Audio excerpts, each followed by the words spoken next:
사도행전 3장 1절부터 10절까지 말씀을 살펴보려고 합니다. 이 베드로와 요한이 성전 미문에서 구걸하던 안진뱅이를 이렇게 세운 그 사건을 지금 기록을 하고 있습니다. 베드로와 요한이 기도 시간에 기도하기 위하여 성전으로 들어갔다라고 이렇게 말씀을 하고 있습니다. 우리 시각으로 오후 3시인데 그때 또 유대인들의 기도 시각이었던 거죠. 그래서 베드로와 요한이 기도 시간에 기도하기 위해서 성전을 방문을 하고 있습니다.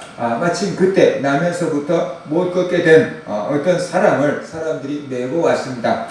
성전 미문에, 성전에 들어가는 미문이라고 하는 그 문에다가 앉혀놓고 성전에 드나드는 사람들 구걸하도록 하기 위해서 성전 미문에 이렇게 메고 왔다라고 말씀을 하고 있습니다.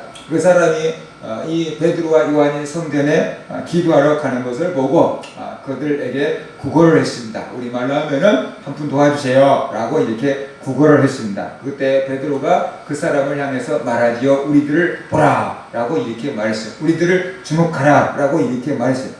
그 사람은 희망을 갖고 베드로를 보았습니다. 저 사람이 돈깨나 들 모양이다 라고 생각하고 베드로와 요한을 쳐다봤어요. 보통 사람들은 어주머니에서 돈을 꺼내서 땡그랑하고 넣어주고 가는데 베드로가 그 사람에서 우리를 보라 라고 얘기하니까 좀 큰 돈을 주려는가 봐 라고 생각하고 기도하고 베드로를 쳐다보고 요한을 쳐다봤던 거지요.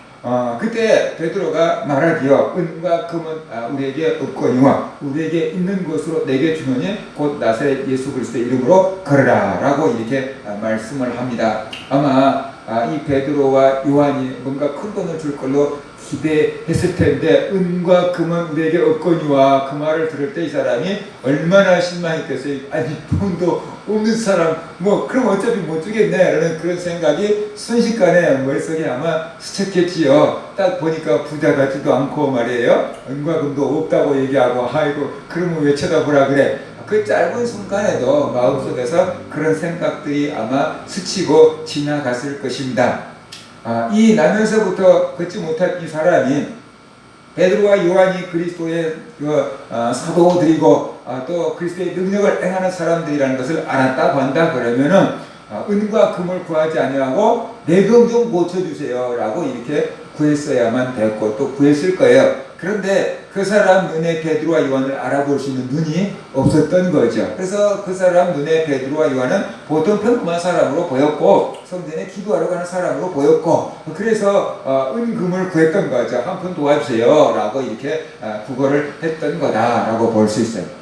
우리도 사람들을 바라보면서 어떤 것을 도움을 요청하는데 정말로 그 사람이 도와줄 수 있는 것보다 훨씬 작은 것을 우리가 도움을 요청하고 있을 때도 있고 도와줄 수 없는 사람에게 도움을 요청할 때도 있다라는 거예요. 왜냐 그러면은 사람들이 가지고 있는 자원이나 능력은 한계가 있기 때문에 그래요. 아무리 도와주고 싶어도 그 사람에게 없는 것은 도와줄 수가 없는 거예요. 나에게 없는 것은 도와줄 수가 없는데 없는 사람에게 도와주세요 그러면 마음은 있지만 형편이 안 돼 라고 하면은 못 도와주는 거다 라면서 우리가 알아야 되는 거죠. 그래서 우리가 구할 때 누구에게 구해야 될 것인가? 그 다음에 무엇을 구해야 될 것인가를 우리가 좀 생각을 해보는 게 좋겠다. 누구에게 무엇을 구할 것인가? 그게 번지수가 제대로 돼야지 도움을 받을 수 있는 건데 그 둘 중에 하나라도 틀어지면은 도움을 받을 수가 없게 되는 거다. 그러면서 우리가 알아야만 되는 거죠. 그래서 바로 우리는 무엇을 구할 것인가? 그 다음에 누구에게 구할 것인가? 우리가 이렇게 정확하게 판단하면서 살아가는 그런 사람들이 되어야만 된다. 우리 기독교인들은 뭐예요? 하나님께서 우리에게 구하라, 찾으라, 두드리라 라고 이렇게 말씀을 하셨잖아요. 구하는 자가 찾을 것이고 두드리는 자에게 열릴 것이다 라고 이렇게 말씀을 하셨잖아요. 그러니까 우리는 구하는 대상은 하나님께 무엇을 구해야 될 것인가? 우리에게 필요한 것을 하나님의 영광을 우리가 구할 수 있는 그런 성도들이 되어야 된다. 근데 우리는 하나님께 구하기 전에 사람들에게 먼저 구하는 거예요. 사람들에게 구할 수도 있죠.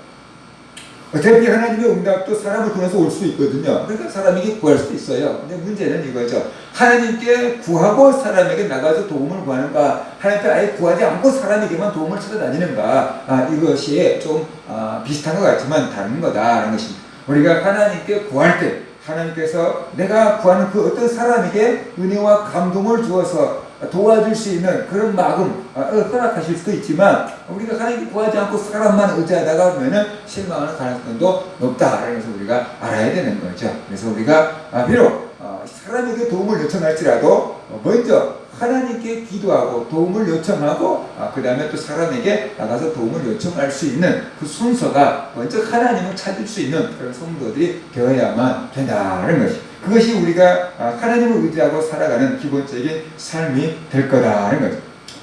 또 베드로처럼 우리에게 있는 것이 무엇인 줄 알아야 돼요. 베드로는 분명하잖아요. 은과 금은 우리에게 없다 딱 얘기하잖아요. 내 호주머니 비어있는 건 알아요. 근데 우리는 이거 충분히 알아요. 우리 호주머니에 뭐 만 원이 있는지 얼마 있는지 카드가 있는지 우리는 분명히 알아요. 내 호주머니에 은과 금이 없다라는 것, 또 얼마나 있다는 것을 우리가 분명히 알아요. 근데 우리가 또 모르는 게 있는데 우리에게 예수 그리스도의 이름이 있다는 것은 모른다. 우리에게 예수 그리스도의 능력을 발휘할 수 있는 그 하나님의 그 은혜와 권세가 있다는 것을 우리는 잊고 살아갈 때가 굉장히 많이 있다. 내가 예수 믿는다는 거 알아요. 그럼에도 불구하고 목사 다니는데 내가 기도한다고 되나? 이렇게 우리가 생각하면서 살아갈 때가 굉장히 많지 않냐라는 거죠. 우리에게 예수 그리스도 이름을 사용할 수 있는 권한, 특권, 주님께서 마음껏 사용해 라고 이렇게 주셨는데 우리가 그것을 사용하지 않는다라는 거죠.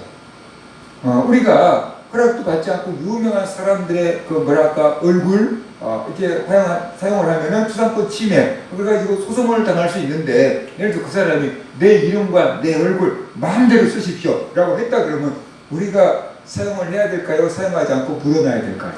그건 사용해야 되죠. 그죠? 사용하라고 주신 것이니까. 그래서 바로 주님께서는 너희가 내 이름으로 무엇이든지 구하면 내가 다 시행하리라고 했으니까 우리가 주의 이름으로 기도해주고 축복해주는 주의 이름을 충분히 사용할 수 있는 성도들이 되어야 돼. 우리가 가지고 있는 것이 주님의 이름이다라는 거죠. 내가 가지고 있는 것이 돈이 얼마가 아니고 내가 가지고 있는 것이 뭐라고요? 예수님의 이름. 우리가 가지고 있는 예수님의 이름. 예수님의 이름 속에 어떤 권세와 능력이 다 들어있는 거예요.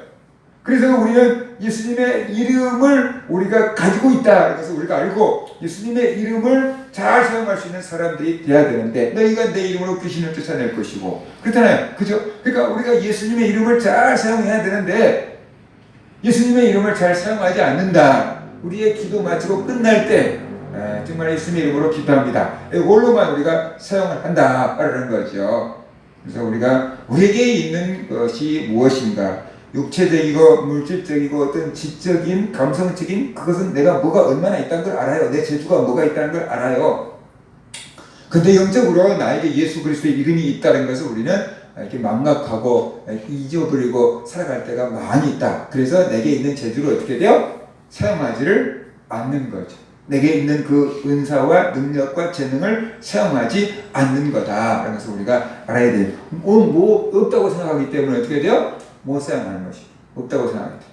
어떤 사람들은 70이 넘어서 시인으로 데뷔하기도 하고 어떤 사람은 70이 넘어서 미술가가 되기도 하고 예술가기도 하고 막 그래요. 근데 그 사람들은 어려울 때 살았기 때문에 다양한 것을 경험해보고 학교에서 배울 수 있는 기회가 없었기 때문에 나에게 그런 재주가 있다는 것을 모르는 거죠. 근데 어떤 사건을 계기로 해서 접하다가 보니까 나에게도 이런 재주가 있었나봐? 라고 하면서 이렇게 눈공부가 터지듯이 이렇게 자기의 재능을 발견한 사람들도 있다.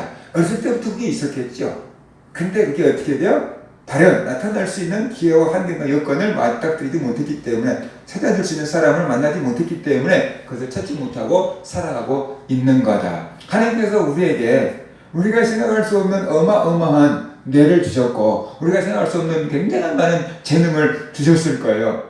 그런데 그게 어떻게 돼요? 땅속에 감춰져 있으면 우리 눈에는 안 보이니까 나는 이 정도밖에 안 되는 줄로 생각하고 살아갈 때가 많이 있는데, 그것을 우리가 발견한다 그러면은 우리 속에 나에게 이런 것도 있었네 라고 우리가 사용할 수 있는 그런 사람들이 된다라는 거죠. 그래서 우리에게는 영적인 자원이 있다. 사람들이 보통 가지고 있는 재산, 그러면 육체적인 건강과 지적인 능력과 어떤 내 자격증과 그 다음에 배워온 경력, 그 다음에 통장의 잔고, 부동산, 이런 것들만 내 재산이라고 생각을 하는데, 우리는 영적인 재산도 있다. 영적인 재산. 그래서 우리가 가지고 있는 게 예수 그리스도 이름이다. 써도 마르지 않는 그 샘이 있잖아요. 샘은 물을 퍼내면 계속 나와요. 신기한 게 샘이에요. 우물 말이에요. 우리 시골에서 살 때 마을에 우물이 몇 개 있었어요. 그러면 동네 사람들이 다 그 우물을 퍼서 그냥 먹고서는 사는 거예요. 빨래도 하고 마시는 것도 하고 뭐 다 해요. 근데 여름이 되면은, 가뭄이 되면은 사람들이 막 와서 써버리면은 우물이 저 바닥을 드러내고 없어요. 근데 다음날 아침에 가서 보면 밤새도록 물이 나와서 다 가득 차 있어요. 쓰면 가득 차 있어요. 안 쓰면 더 이상 물을 내보내지 않지만 수압 때문에 그런가 봐요. 근데 이게 쓰면은 계속 물을 내보내는 게 샘물인 거예요. 우리에게 있는 예수 그리스도의 이름은 쓴다고 없어지는 게 아니다. 나에게 있는 돈은 쓰면 없어질 수 있어요. 나에게 10만 원 있는데 내가 9만 원을 써버렸다. 그러면 만 원밖에 안 남은 거예요. 9만 원 없어진 거예요. 근데 나에게 있는 예수님의 이름은 썼다고 없어지는 게 아니고 계속 나에게 있으면서 남을 풍요롭게 하고 넘치게 하고 나눠줄 수 있는 것이기 때문에 우리는 예수 그리스도 이름을 나눠줘야 된다. 한번 생각해 봅시다. 나에게 지식이 있어. 그런데 그 지식을 내가 가지고 다른 사람들을 막 가르쳐줬어. 그렇다고 내 지식이 없어져 버리냐는 거예요. 지식은 내가 아무리 많은 사람들 가르쳐줬다고 할지라도 내 지식은 없어진 게 아니고 그냥 있으면서 남을 지혜롭게 만들어주는 거잖아요. 남의 지식을 채워주는 거잖아요. 그처럼 예수님의 이름은 우리가 막 나눠주고 써도 나에게 그대로 남아있고 다른 사람을 살리는 일을 하게 된다는 거죠. 그래서 우리가 가지고 있는 것이 바로 예수 그리스도의 이름이다 라는 것을 알고 살아가는 그리스도인들이 되어야만 된다. 예수 그리스도의 이름으로 아담에게 땅을 정복하고 다스리라고 하신 것처럼 우리가 예수 그리스도의 이름으로 우리에게 있는 환경을 정복하고 다스리고 나갈 수 있는 사람들이 되어야 된다. 갑자기 막 온 세상을 변화시키고 막 바꾸려고 하지 말고 뭐 일단 나부터 예수 그리스도의 이름으로 내 주변의 작은 환경부터 예수 그리스도의 이름으로 변화시키고 바꾸고 다스리며 나갈 수 있는 그런 성도들이 되어야만 된다는 거죠. 우리 예수 그리스도의 이름을 선포하고 우리가 예수 그리스도의 이름으로 막 축복하고 우리가 예수 그리스도의 이름으로 기도하고 살아갈 수 있는 그런 사람들이 되어야만 된다. 그래서 베드로는 자기가 가지고 있는 걸 분명히 알았어요. 은과 금은 없지만 나에게 예수 그리스도의 이름은 있다. 그래서 내가 있는 것으로 너에게 준다. 나에게 있는 걸 줄 수 있어요. 믿음의 생명은 예를 들어서 음악으로 남을 줄 수 있어요. 음악을 가르쳐 줄 수 있어요.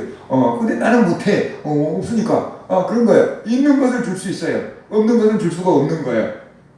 그래서 베드로가 예수 그리스도의 이름으로 일어나 걸으라 라고 이렇게 말씀을 하잖아요.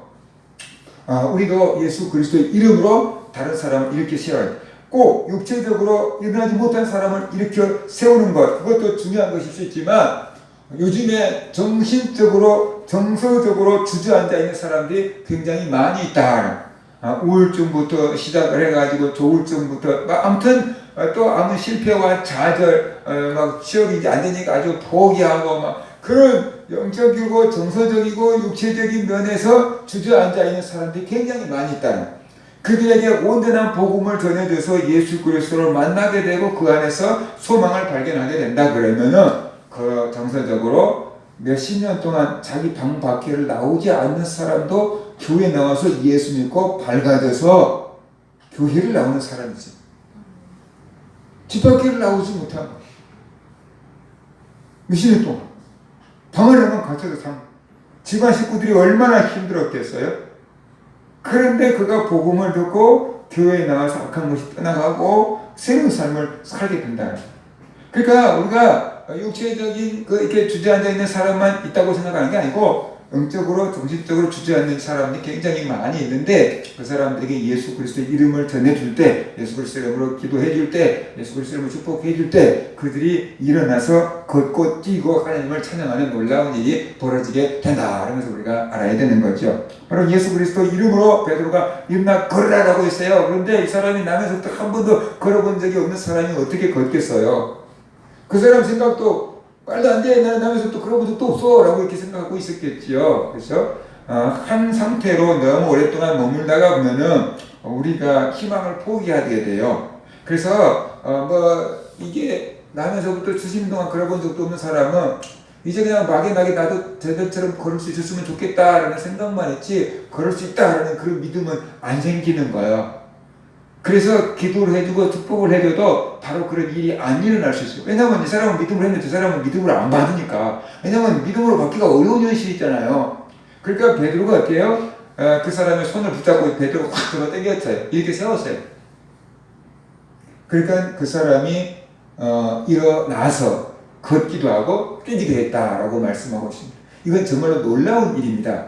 이게 한번 언젠가 제가 목회자들 모임에 가가지고 축구를 했는데 공이 저기 있는 거예요. 그러니까 옛날 생각하고 열심히 달려갔는데 누가 발을 태클 건 것도 아닌데 미끄러져서 넘어졌어요. 근데 발이 미끄러진 게 아니고 그냥 쓰러지더라고요. 그게 뭐냐 그러면 내 몸은 가는데 발이 안 따라오더라고요. 그래서 두 번 그렇게 넘어지고 나니까 왜 그러지? 라고 생각했는데 나중에 그거예요. 내가 걸어다니기는 열심히 걸어다니는데 뛰어다니지를 않으니까 그 걷는 데 쓰는 근육과 뛰어다닐 때 쓰는 근육이 다른 거예요. 그래서 안 쓰던 근육을 쓰니까 이게 힘이 없이 그냥 좀 미끄러져 버리는 거예요. 넘어져 버리는 거예요. 그러니까 이 사람은 나면서부터 한 번도 근육도 신경도 뼈도 써본 적이 없는 사람이에요. 발은. 근데 그 사람이 수술을 한다고 바로 걸을 수 있느냐는 거죠. 요즘 같은 좋은 의술도 수술해놓고 재활치료를 어떻게 돼요? 몇 달 받아야지 그나마 못발 짚고 다니면서 연습을 해야지 걸을 수 있는 거잖아요. 근데 이 사람은 나면서부터 몇십 년 동안 한 번도 걸어본 적이 없는 사람이잖아요. 근데 베드로가 기도하고 그냥 예수님을 쭉 잡아 이렇게 놓으니까 이 사람이 목발을 짚고 비틀비틀 걷기만 했다는 게 또 기적인 거예요. 근데 이 사람이 걷고 뛰었다 그러잖아요. 이게 사람의 힘으로 할 수 있는 게 아니라는 거죠. 하나님의 은혜가 역사하시니까 바로 이 사람이 일어나서 걷고 뛰는 놀라운 역사가 일어나게 되다. 그러면서 우리에게 말해주고 있는 것입니다. 이게 바로 기적인 거죠.